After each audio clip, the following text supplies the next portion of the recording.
Oke, bismillahirrahmanirrahim. Assalamualaikum warahmatullahi wabarakatuh. Perkenalkan, nama saya Irfan Setiawan dari Prodi PTMO Reguler B semester 4. Dalam video ini saya akan menjelaskan tentang overhaul. Nah, mulai dari pertama, overhaul. Apa sih overhaul itu? Overhaul merupakan proses atau kegiatan pembongkaran mesin dengan tujuan untuk satu, mengembalikan performa mesin, dua, mengganti part-part yang sudah aus ataupun yang sudah termakan usia. Yang ketiga adalah meremajakan kembali engine sehingga mesin dapat bekerja secara optimal dan digunakan sehari-hari tanpa ada kendala.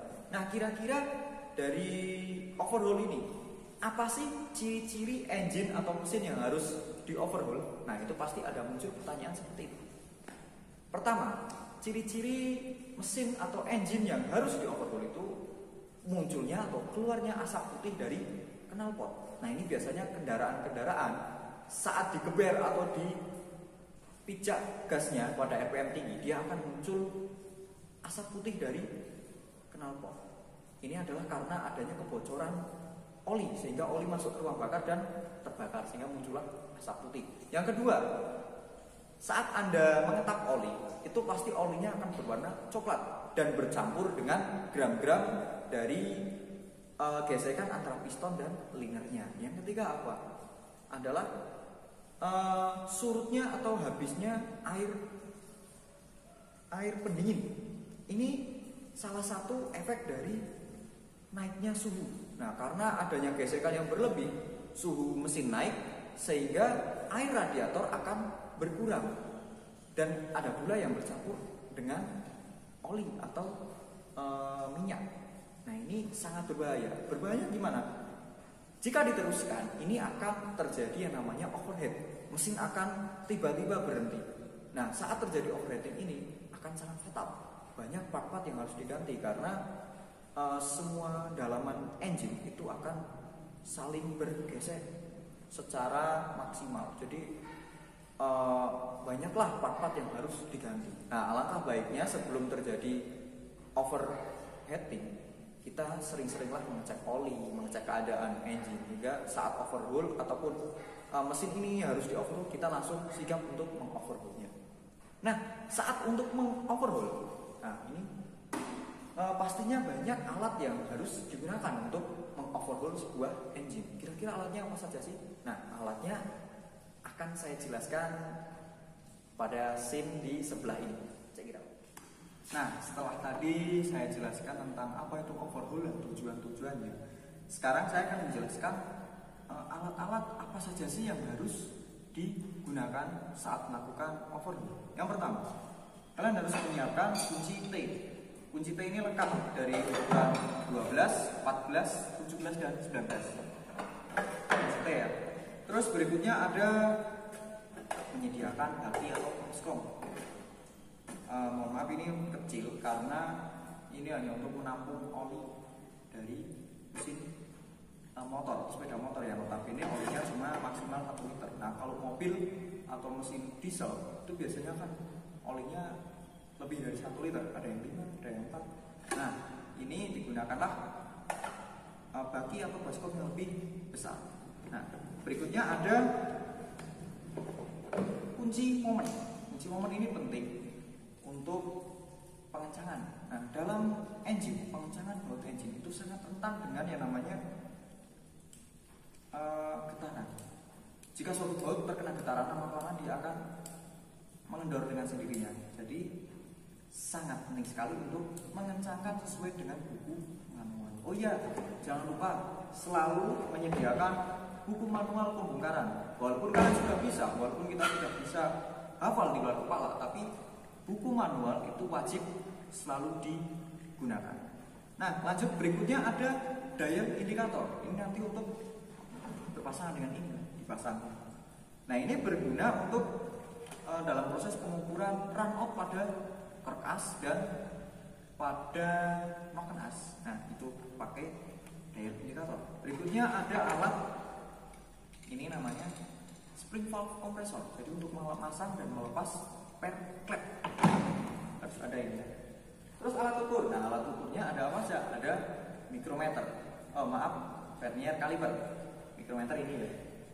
Ini mikrometer, ini vernier kaliper. Nah, kedua alat ini digunakan untuk mengukur biasanya pada part-part di dalam engine seperti piston ataupun panjang rantai keteng atau tank chain. Nah, pakailah vernier caliper ataupun mikrometer.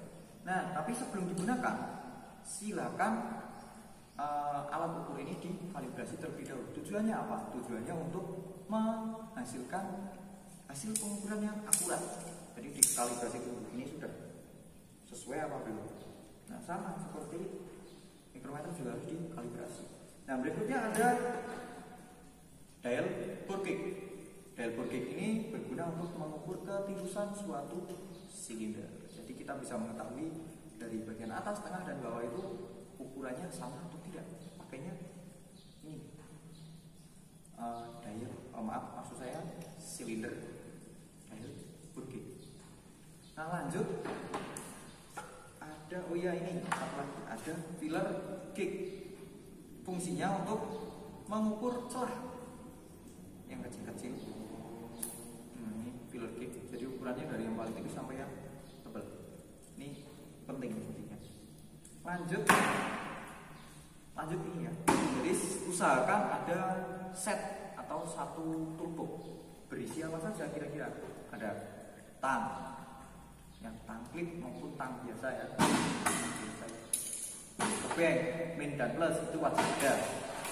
Terus adanya kunci pasring.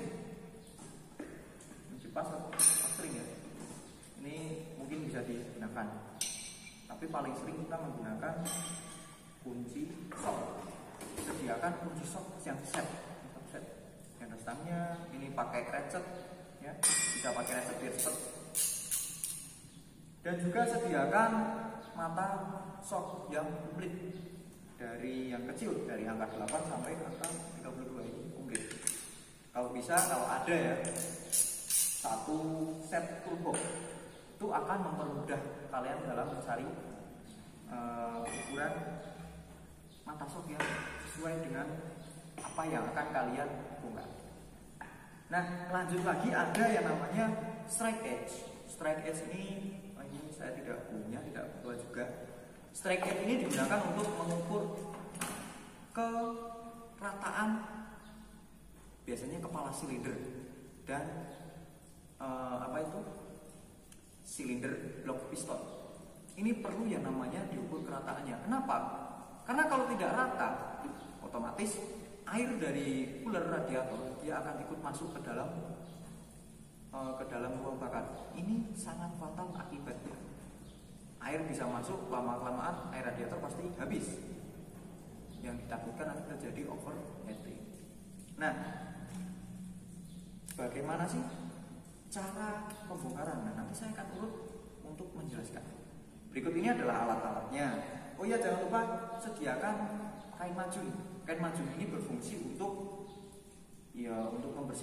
membersihkan part-part yang kalian bongkar. Karena dalam SOP-nya saat melakukan pembongkaran, lokasi harus bersih, alat-alat juga harus bersih. Jangan sampai belepotan oli ataupun tercecer kemana-mana. Itu sangat tidak sesuai dengan SOP. Nah, nanti SOP-nya apa saja pasti akan saya jelaskan setelah proses pembongkaran, perakitan, pengukuran, dan perakitannya ya, berbagai rakitan. Lanjut, saya akan menjelaskan bagaimana cara pembongkaran. Pertama, sebuah engine itu dibongkar dari atas dulu ya, jangan langsung dari bawah. Pertama, pastikan engine atau mesin tersebut dingin. Tujuannya apa ya? Tujuannya agar mempermudah kalian saat memegang. Kan tidak mungkin mesin panas langsung kalian pegang, tidak mungkin kan?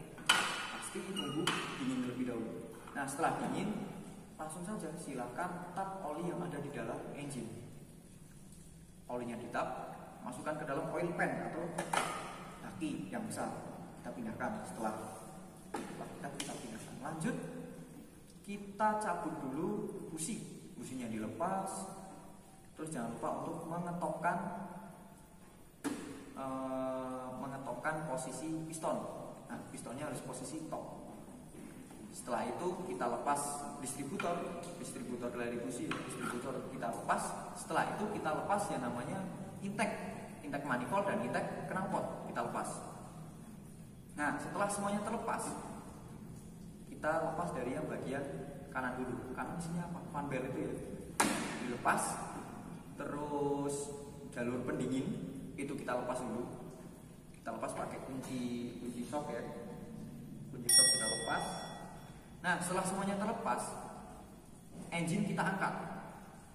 Nah, dari baut-baut dudukan itu kan ada baut-baut penahan engine di rangka. Silakan itu dilepas pakai kunci shock. Cari ukurannya yang pas. Nah, setelah dilepas, kita angkat dengan crane dan taruh di jack stand atau tempat untuk meletakkan engine. Nah, setelah diletakkan di jack stand, kita langsung mulai melakukan pembongkaran. Dari awal dulu, dari atas kita bongkar cover dari tutup atau cover ya, maaf, kepala silinder kita lepas. Nanti akan terlihat itu jajaran per klep itu banyak nanti akan terlihat. Nah, itu kita skip dulu. Setelah dilepas covernya, langsung saja kita lepas baut penahan antara silinder piston, blok silinder piston dan kepala silinder dilepas pakai kunci shock. Nah, saat melakukan pelepasan, jangan lupa untuk melepas baut ya. Melepas bautnya itu secara menyilang. Tujuannya apa ya? Tujuannya agar tidak mulai atau tidak terjadi pembengkokan. Jadi setelah dilepas secara menyilang, bautnya diambil, terus kepala silindernya diangkat. Setelah diangkat nanti akan terlihat bagian ruang silindernya. Nah, kepala silindernya diangkat terus diletakkan di tempat yang rata. Jangan lupa untuk meletakkannya secara miring ya. Jadi posisi yang tadinya nempel dengan, misalkan ini silinder, blok silinder, ini kepala silinder nempel gini, terus diangkat. Nah, peletakannya itu jangan ini taruh di bawah, tapi posisikan miring. Tujuannya apa? Tujuannya agar bagian yang menempel dengan silinder blok itu tidak lecet ataupun tidak ada goresan. Nah, setelah ditaruh, kita lanjut lagi ke pembongkaran yang bagian silinder. Blok silindernya diangkat dari karter ya, Setelah itu pistonnya dilepas, ringnya dilepas, dan juga connecting rope yang bagian atas dan bawah itu ada baut, silakan dilepas. Setelah dilepas, kita langsung ke bawah lagi, itu ke bagian karter. Kita lepas yang bagian poros engkolnya dilepas. Nah, nanti semua part-part yang sudah dilepas akan dilakukan pengukuran. Oke, lanjut ke pemeriksaan dan pengukuran ya. Untuk yang pengukuran kita mulai dari yang bagian atas terlebih dahulu, dari bagian kepala silinder. Sebelum dilakukan pengukuran kepala silinder, alangkah baiknya dilepas dulu yang namanya klep dan klep-klepnya. Karena klep itu terjepit atau ditahan oleh suatu per klep ya. Jadi kita harus melepas per klepnya terlebih dahulu. Pakai spring valve kompresor, dilepas dulu ya. Pakai ini dilepas. Setelah terlepas, taruh per dan klepnya itu secara sejajar, urut dengan posisi tadi kalian melepas. Taruh berjajar. Tujuannya apa? Tujuannya agar saat pemasangan itu tidak terjadi kekeliruan. Oke ya. Setelah dilepas antara per dan klep, kita ukur dulu per klepnya. Memakai vernier kaliper, diukur sini. Maaf tidak ada per ya, ini kita ibaratkan aja langsung diukur dengan vernier kaliper.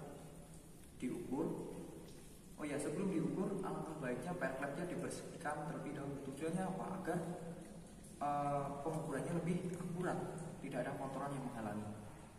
Diukur panjangnya berapa dan diukur kelurusannya menggunakan strike edge. Misalkan ini strike edge ya, diukur, jadi diukur sebelah sini. Apakah terjadi pembengkokan atau tidak? Jika terjadi per yang bengkok, silahkan langsung diganti dengan per yang baru. Nah, setelah itu lanjut ke pengukuran payung klep atau klep ya. Nah, ini yang diukur apa saja kira-kira? Yang diukur adalah batang klep. Dari atas dulu, dari batang klep.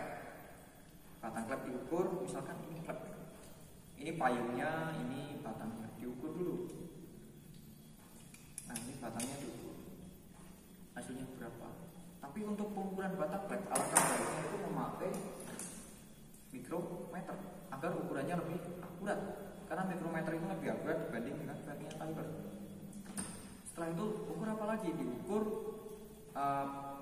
kemiringan dari sudut backcut pada valve atau pada klep, diukur dulu. Diukur sini, diukurnya gini. Yang pojoknya sini diukur. Nah, setelah mengukur bagian ini, kita lanjut. Ini tadi payung klep ya. Setelah payung klep diukur, kita lanjut ke bagian kepala silinder. Nah, kepala silinder ini diukur apa saja? Diukur ya namanya dari kelurusan dulu, bagian bawah. Itu diukur menggunakan apa tadi? Strike edge. Nah, cara pengukurannya itu ada posisinya sendiri-sendiri. Misalkan ini silinder head. Misalnya ini silinder head ya. Oh, terlalu besar. Maaf, ini agak berantakan ya.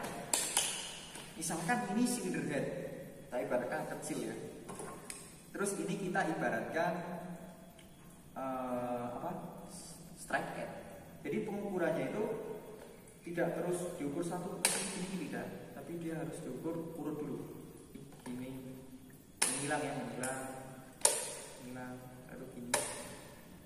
Nah, 3 posisi tersebut.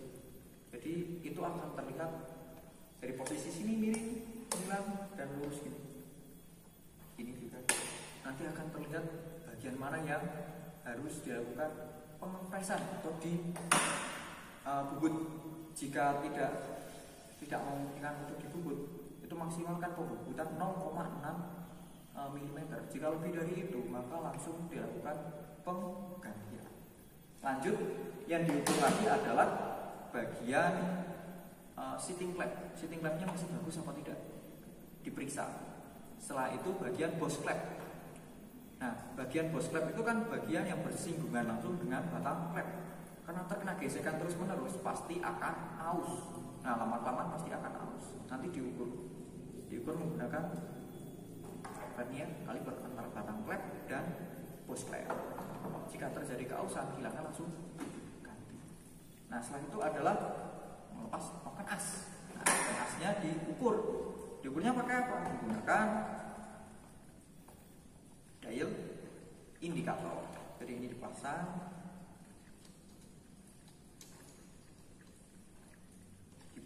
untuk mengukur run out pada tonjolan-tonjolan noken as. Nah, jika terjadi pada tonjolannya itu sudah ada baret ataupun ada goresan, usahakan untuk memperbaiki. Jika tidak bisa diperbaiki, silakan ganti dengan noken as yang baru. Nah, sampai itu di silinder head. Nah, kita turun ke bagian blok silinder. Blok silinder.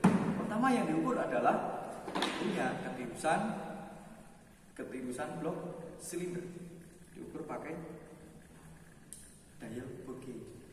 Nah, setelah diukur dengan dial bore gauge, kita langsung mengukur ke bagian yang ring piston, celah ring piston. Jadi celah ring piston itu diukur menggunakan filler kick. Jadi diukur celahnya.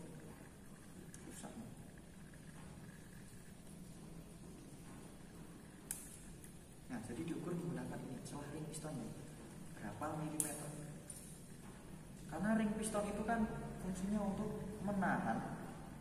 Jadi dia bergeser dengan liner atau silinder, buring silinder. Karena terus bergeser, lama-lama dia akan aus. Jadi perlu dilakukan pengecekan apakah ini sudah aus atau tidak, apakah jarak renggangnya itu sudah melebihi yang sudah ada di buku manual atau belum. Jika sudah, silakan langsung lakukan penggantian. Oh ya, semua pengukuran ini harus sesuai dengan apa yang ada di buku manual. Jangan sampai kalian tidak sesuai dengan buku manual, itu akan sangat fatal.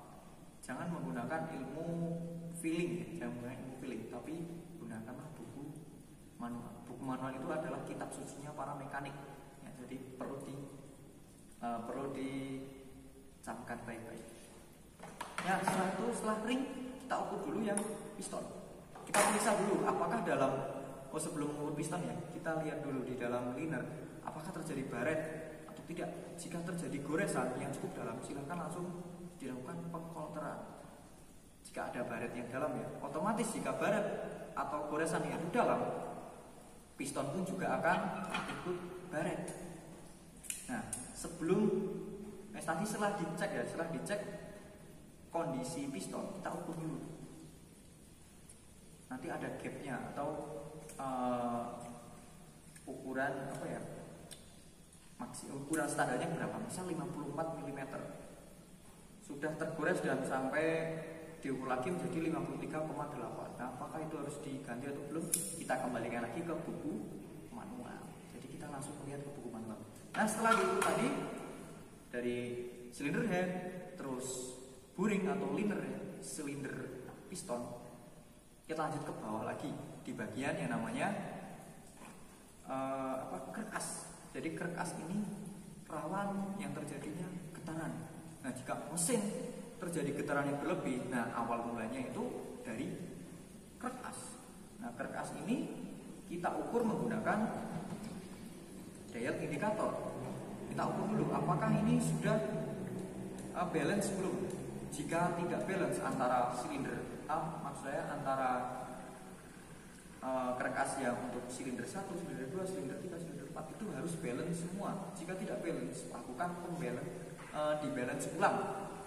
Biasanya itu tukang boot ataupun bengkel-bengkel yang khusus untuk membalance itu yang bisa dibalance lebih dahulu. Nah, setelah dibalance kita lanjut lagi ke timing chain. Tadi saya lupa ya untuk menjelaskan pelepasan timing chain. Timing chain ini satu paket dengan yang namanya gear atau sprocket.